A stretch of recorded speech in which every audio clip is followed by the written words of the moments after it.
two, one.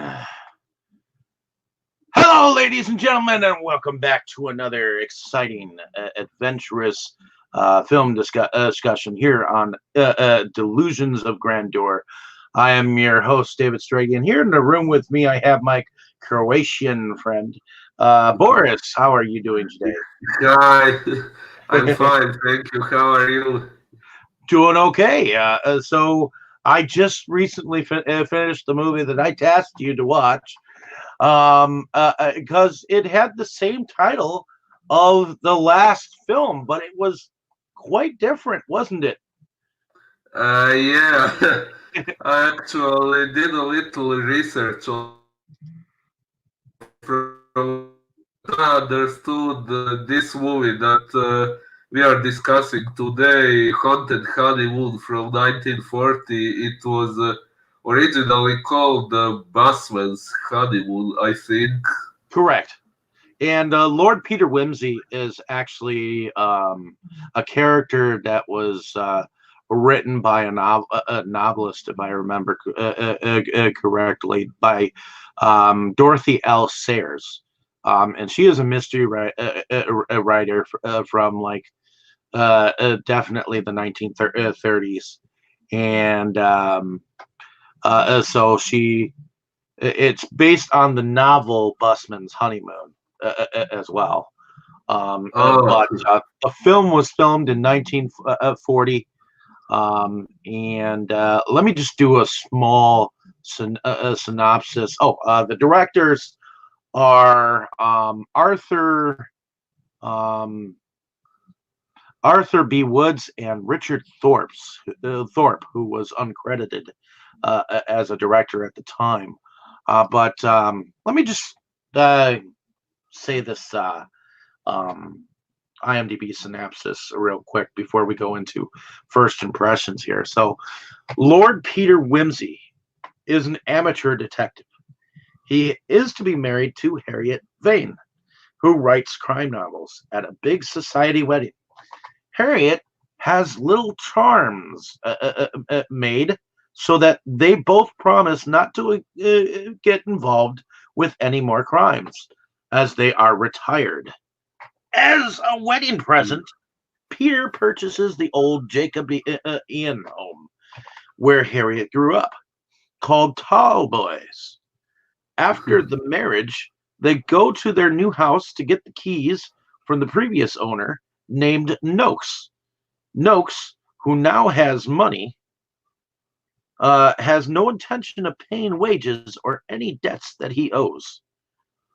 Uh, Upon arriving at the house, Lord and Lady Wimsey find no one at home and finally borrow a key to get in. They have supper and retire for their honeymoon. The next day, people are brought in to clean the house, the chimneys, and the grounds, and they find the body of Noakes in the cellar. Lord and Peter Wimsey, Lord and Lady Wimsey try to stay out of this murder as they promised, but that may not be as so easy after all. So, now that you have seen this movie, what do you think of the? well, it was an interesting movie, although my main issue with it was that, as you know, I am not a native English speaker, and in this movie, since I didn't have any subtitles, I somewhat struggled to distinguish the dialogue lines. That was a bit of an issue to me. Well, But especially since they were talking so fast. uh, Lord Peter and his lady definitely talked a lot, didn't they? yeah, Eh, yeah, that's true. And And they were even finishing each other's sentences a lot. yeah, but I managed to find a web page where someone reviewed and discussed the movie, so I did manage to understand more or less what was going on, and it was an interesting movie. But I would say when it comes to the story, uh, uh, I noticed that it took the whole first half of the movie for what you read in the synopsis to happen. Like, only in the second half of the movie are they actually investigating the murder.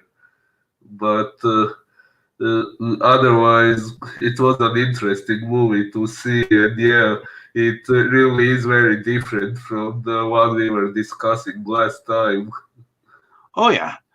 So ultimately, I guess when it was released in the U.S. In 1940 as Honeymoon, it was originally called Busman's Honeymoon, but I think as a marketable film at the time, I think Haunted Honeymoon sold more. But um, to be honest, there was no spirits about the house or anything like that involved. It was just pure and simple whodunit murder. To be honest, and for its time, I actually think that um, as things added up to like the end plot, I think that it was well put together too. I mean, you've got this.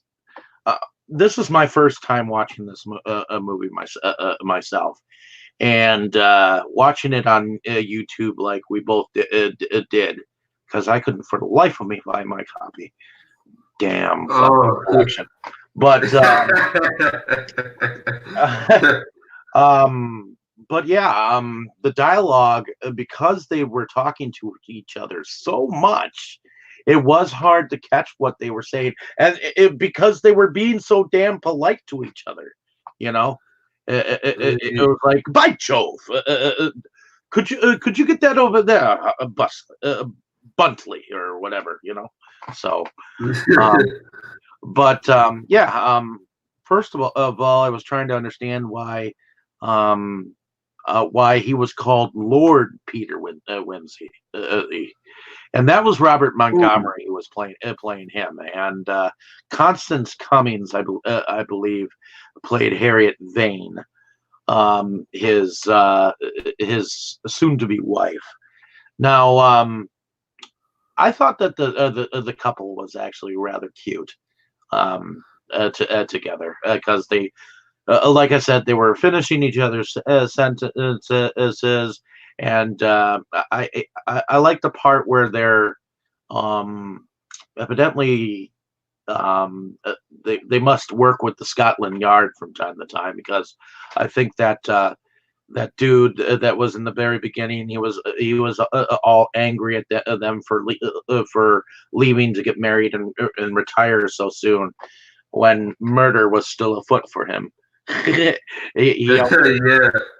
they always evidently had seemed to help him before. uh, but um, but amateur detective means that he was a detective that had was very new to what he was doing, I guess. I I read that in the intro of this.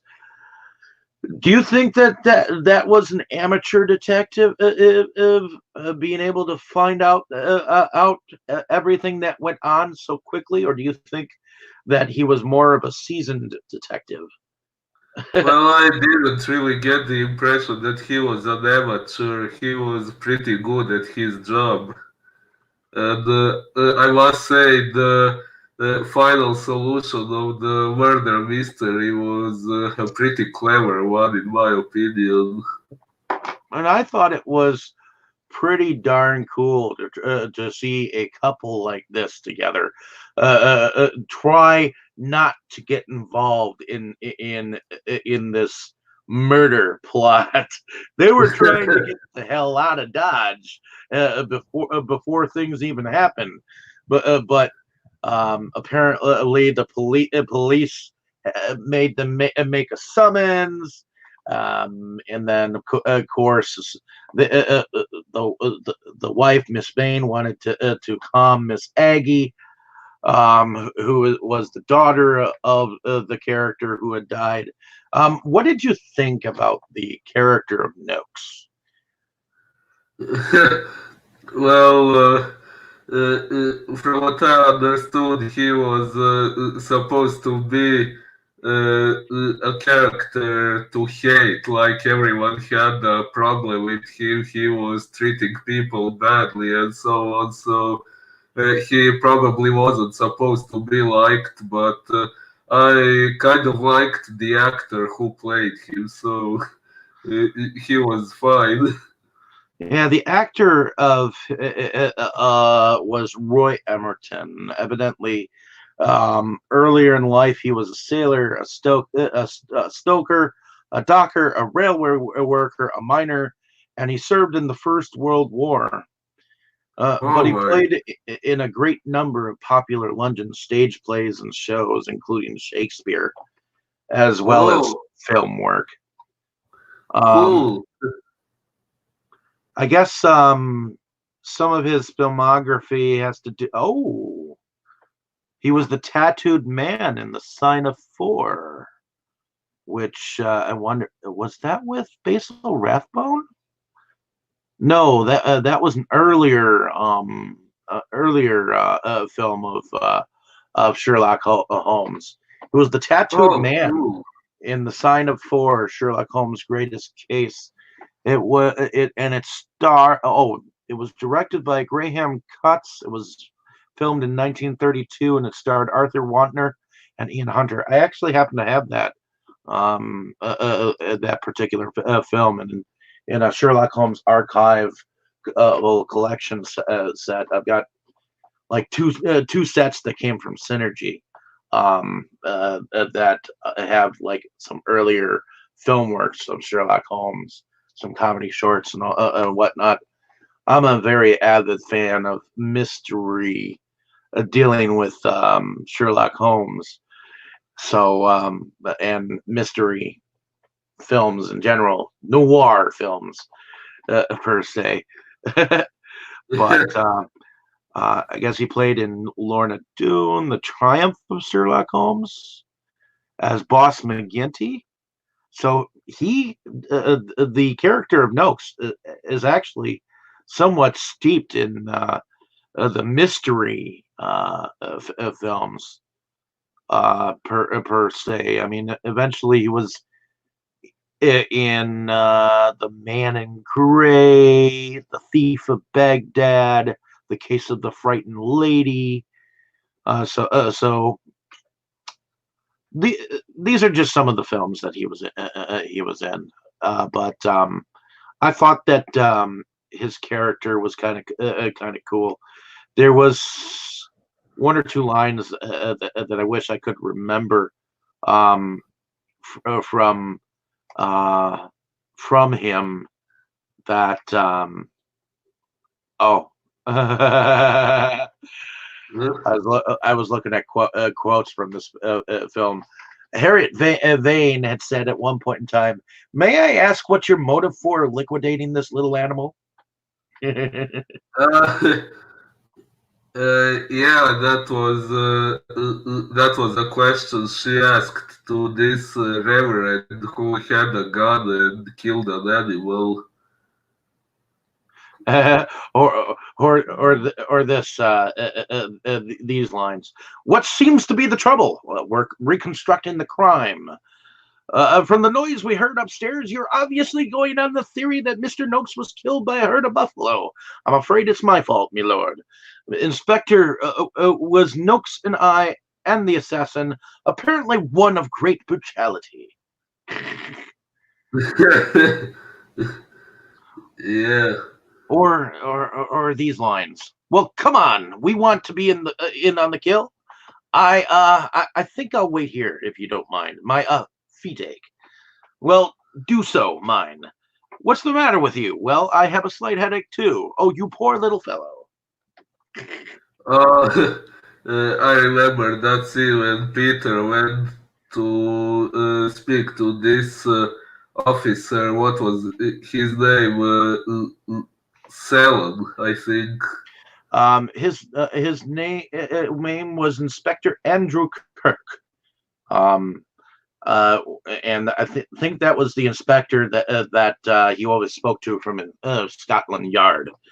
Um, Yeah, but I mean that was in the scene when Peter didn't want to accompany them because he wanted to speak to this other policeman. oh yeah, yeah, that Uh, was. And the other policeman man, that was an interesting scene because he gave him the notebook that Noakes had kept, and he was like, "I thought that you would be interested in that." yeah. I think that was his test to see or put some kind of guilt on the officer, just to see if the suspicions were true that Mrs. Ruddle seemed to. Which Mrs. Ruddle, she was an interesting character. What did you think of the maid? the Uh, yeah, she was a suspect because from what I understood, Noakes had some issues with her. I didn't quite understand that part. It had something to do with oil, from what I understood, but what exactly happened, I couldn't quite figure it out because I was struggling to distinguish the dialogue lines. Like I said, well, Mrs. Ruddle's to me only problem was that she was too busy eavesdropping on Noakes's business. And I think that's what got on his nerves too. She knew too much, even of the um, things that were of private matters. So, uh, what did you think about the character of Noakes's daughter in Aggie? What is her name? Oh God, let's see. She has a T last. She has a T last name. Aggie Tittle. Trickerton. Yeah, Tittleton or something like that. But Well, what did you think of her character? well, she was okay, although her character is a bit tragic because of how she gets treated by her. What was her boyfriend or husband? Well, it wasn't her husband per se. It was Oh, her boo, oh, her her. her boyfriend, Uh, or the one that she oh, was in love with. oh, oh, yeah, they were going to get married. I remember now. Yep, and she was trying to get money from Noakes that evidently was hers to so that she could pay for something with him, and I don't think Noakes was having it. I think he was trying to stave it off because he thought he was a no good loafer. Yeah, well, in the end, it kind of turned out he wasn't entirely wrong, right? Correct. Because, ladies and gentlemen, we have already probably spoiled the shit out of this movie. But if you don't know that already about us, then I guess you're at the wrong place to listen to it. So, um, uh, how do you enjoy seeing films in black and white? Well, I guess it depends on the movie. I mean, what matters to me the most is the story. Like, if the story is good, if there is an exciting plot, then I'm okay with the movie looking the way it does. Some people are prejudiced against black and white movies or against B movies or something like that. I am not. I can usually enjoy any kind of movie as long as the story is good. I hear you. And I tend to do the same. I mean, it doesn't really matter to me whether a film is in black and white or whether it's in color, just so long as the story is entertaining and I can follow along with the dialogue fairly enough. Now, The Town actually reminds me of another Irish film that, well, because it's somewhat set in Ireland. I like the name of the wee little town that it comes from, Biffleton. Doesn't it sound like a fairyland? Yeah. I mean, right around the corner is I mean, there is only one, seems to be only one police constable on the street, and it seemed like the town was quite uh, uh, uh, um, rendering of the times. And for some reason, I love the look of the town when you see the older man walking down the street in the square where the street the constable is in. I mean, it did kind of um, perturb me that an officer of the law was, in fact, kind of in debt with this said Mr. Noakes. But and Cool. he, well, the officer of the law, the constable, he the one that was trying to hide his part in the whole thing. He was the one who got the keys from the Mr. Frank, which ultimately kind of led them to believe that it was Frank who watered that plant that was Uh, hanging, and how Lord Peter Wimsey ended up figuring out that the chain that they'd found in the chimney went to that plant, and that fishing line that he found was used on that plant is kind of almost a little bit beyond me. What do you think?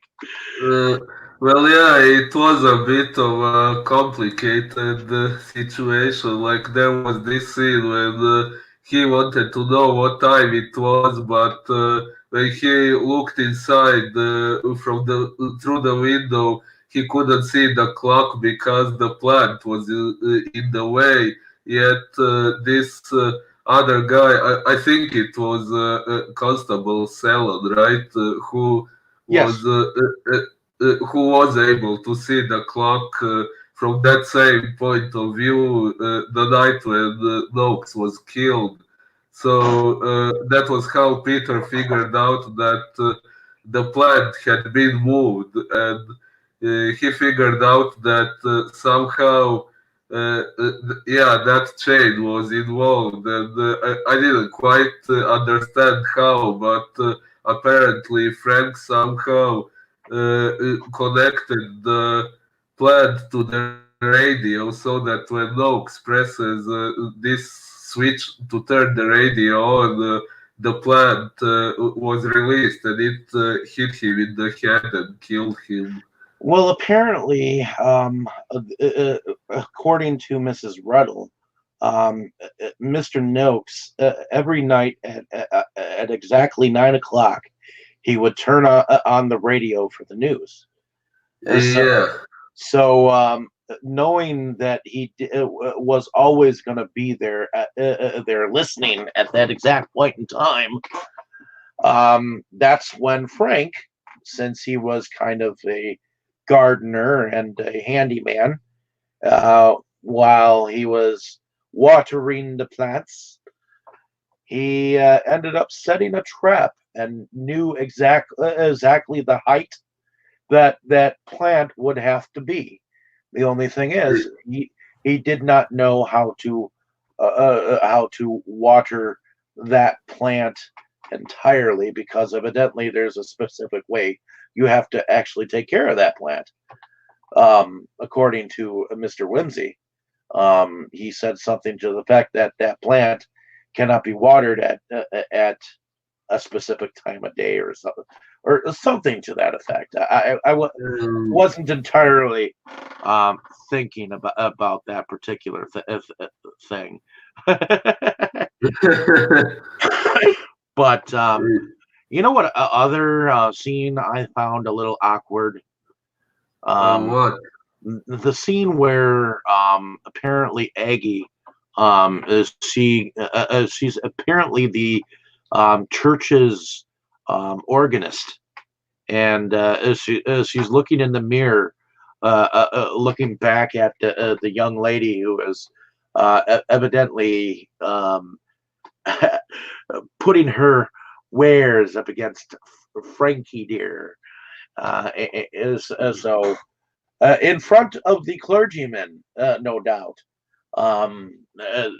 They're standing beside each other and they're giggling like schoolgirls, and she's looking at them with quite some jealousy.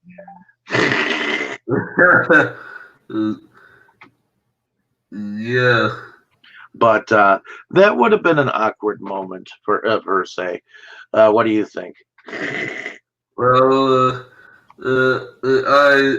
I'm not sure. Did Aggie know at that point that Frank was cheating on her with that woman? I didn't quite manage to distinguish it all. Did you well, this is pretty much kind of a straightforward film. I mean, for the most part, there is a lot of talking going on, a lot of talking, a lot of dialogue, because of Lord Peter Whimsy and Miss Vane.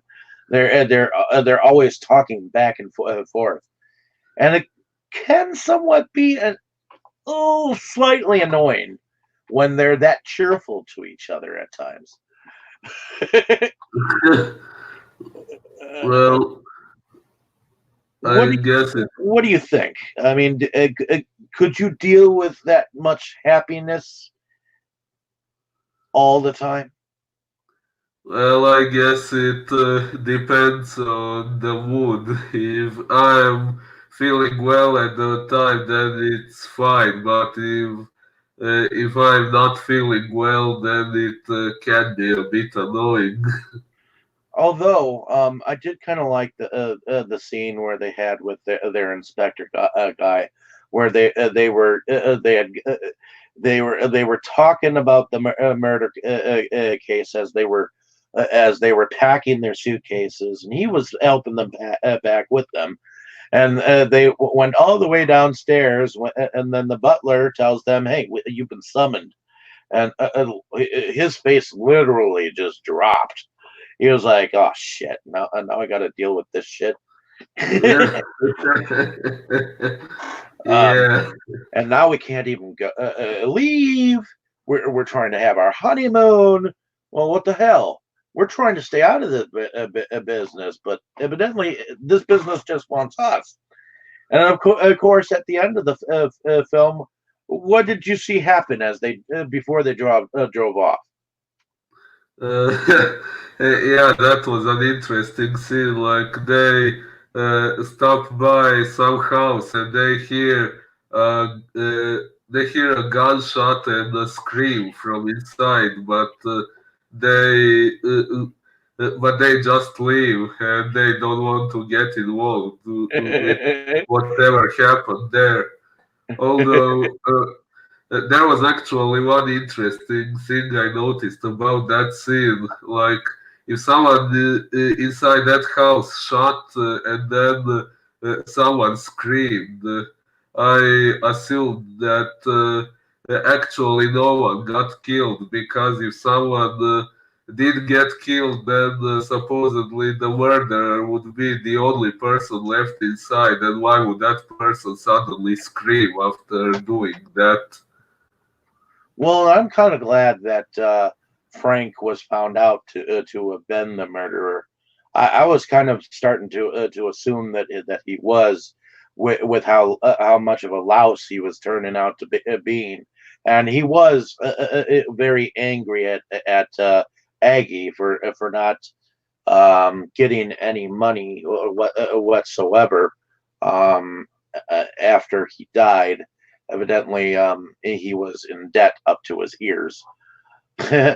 So, but other than that, what did you?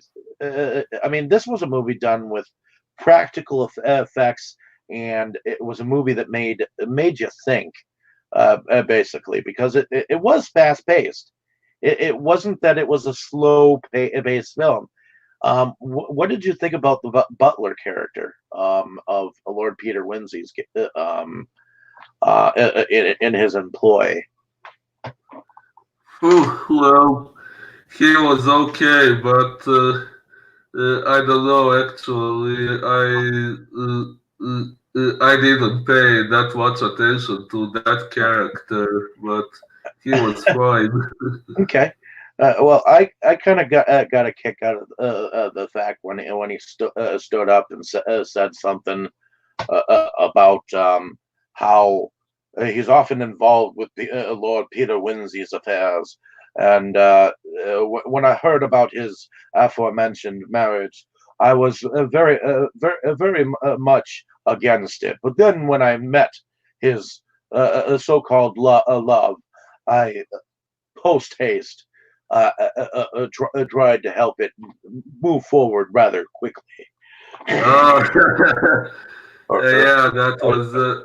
or something to Uh, that effect. yeah, that was probably one of those parts I didn't manage to distinguish very well. Mhm. Well, some of Mm. the, I guess when they're so used to hearing different dialogues and different dialects, some characters can be it can I mean can have an effect on and a remember. I guess I'll remember his character because in a sense he was like a slightly forgetful and yet useful butler. So, Well, um, yeah. but he was a very elderly, robust character, round of nature. But what did you think about the movie as a whole? Did you enjoy um, watching the mystery unfold?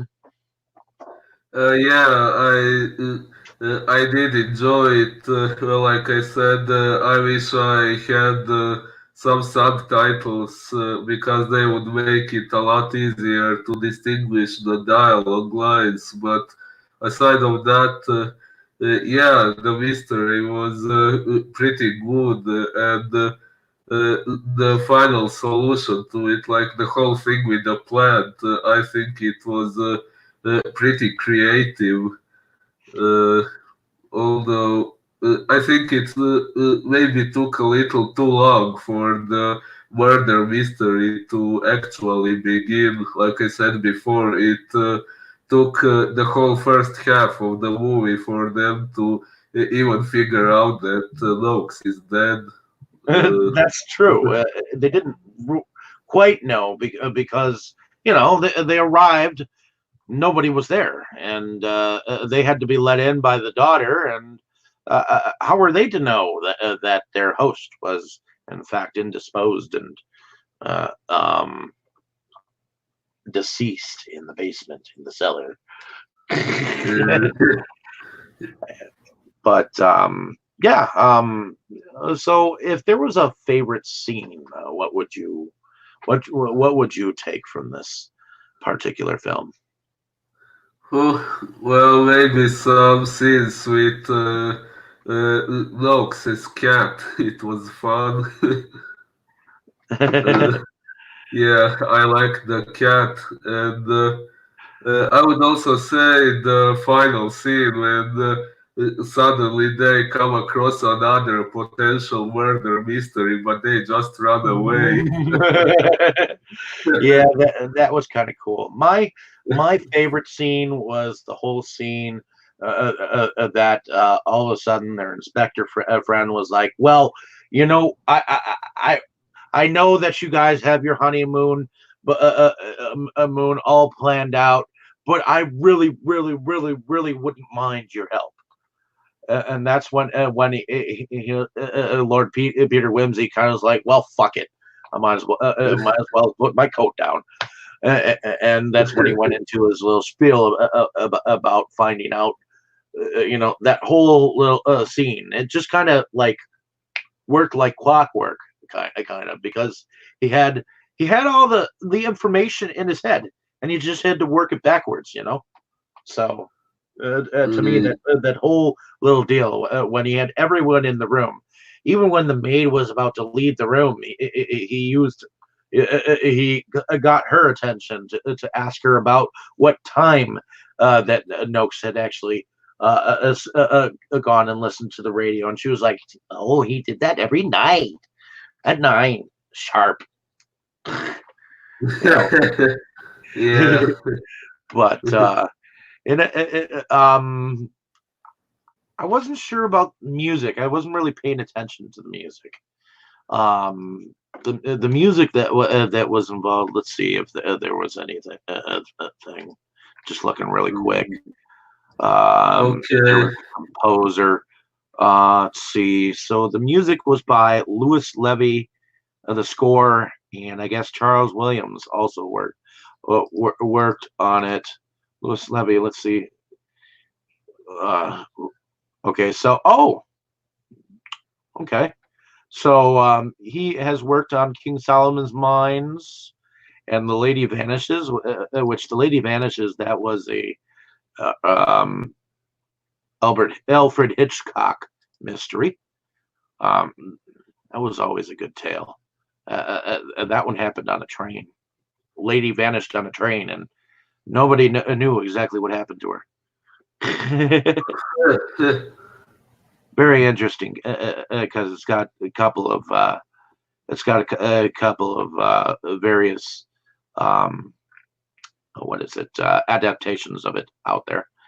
Let's see. Just looking, see. Oh, he was the conductor of 1984. Moby Dick. That's got to be the. Oh, okay. Is that the one? Yeah, that's the one with Gregory Peck. Moby Dick is the. Have you ever heard of Moby Dick? Uh, yeah, yeah, I did. It was even mentioned in another movie we discussed. Yeah, it was. But let's see, the Queen of Spades, the Root of All Evil, the Magic Bow, the Wicked Lady. Uh, okay, so he's no stranger to shame. Oh, he was also the music director in the Man in Gray. So he seems to have done a lot of noir kind of films. Oh, and often works with Hitchcock. Uh, Interesting. So, it did. in any case, yeah, because he did some of he was the musical director behind the 39 Steps, which was enough, and The Man Who Knew Too Much, and as well as where did I see that Secret Agent, which those three were Alfred Hitchcock films. So let's see, but yeah. Other than that, is there anything else that you may or may want to discuss about this film? I mean, is there anything that you can think of that you can just we didn't discuss this? Well, there is one unusual thing I noticed about the movie. Like at the beginning, Peter buys that house because it's the house Harriet grew up in, and he thought it would mean a lot to her, and so on. But then, when they find a dead body in the house, and it turns out to be a crime scene and so on, and there is no word about how Harriet feels about her childhood home now being a place where something like that happened. Like that is never elaborated in the movie. Yet Yeah, it seemed at the beginning it seemed like something significant that she grew up in that house, but then her emotional attachment to it is it doesn't play a part in the story later on. no, it doesn't. It seems like she's kind of a go with the flow kind of a gal. Just whatever happens, I love you regardless, honey. That kind of thing. No matter where we are, Yeah. no matter where we are, Peter, I will love you regardless. Now let's go out into the garden. Kiss me, my dear. But Yeah.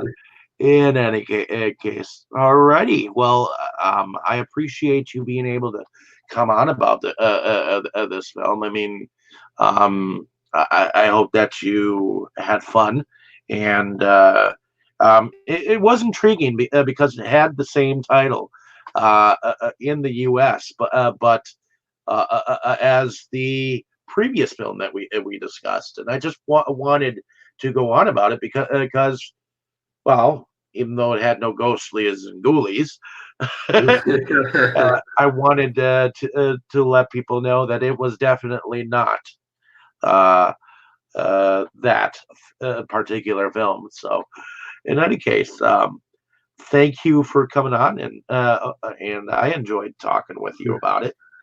Yeah, you're welcome. Thank you for having me on your show, like always.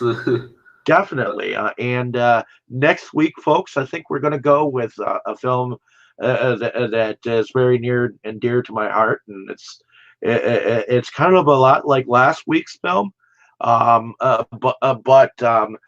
I'll just we'll just have to go on about it. It's called High Spirits, Oh, sounds and good. I already have it around here somewhere because I brought it back in here. So that we can. Well, if it's not around here, I will find it because I just watched it the other night and I won't mind watching it again. It was a film that I had seen once and remembered only one scene from it, and for many years I did not know what it was called. And then I went on an IMDb film forum, asked the gurus that are Oh, on the film discussions there, and I mentioned the scene where there was a boy who was grabbed by tentacles from a picture and was grabbed ooh, into the picture, and whoa. so it was a very interesting scene. It was very memorable to me, but I did not know the title. So I found the film, watched it, and found out that it was the title of the film. So, ladies and gentlemen, next week we'll be going on about 1986's High Spirits. Um, hopefully, you'll be entertained by it too. So, um, Sounds good.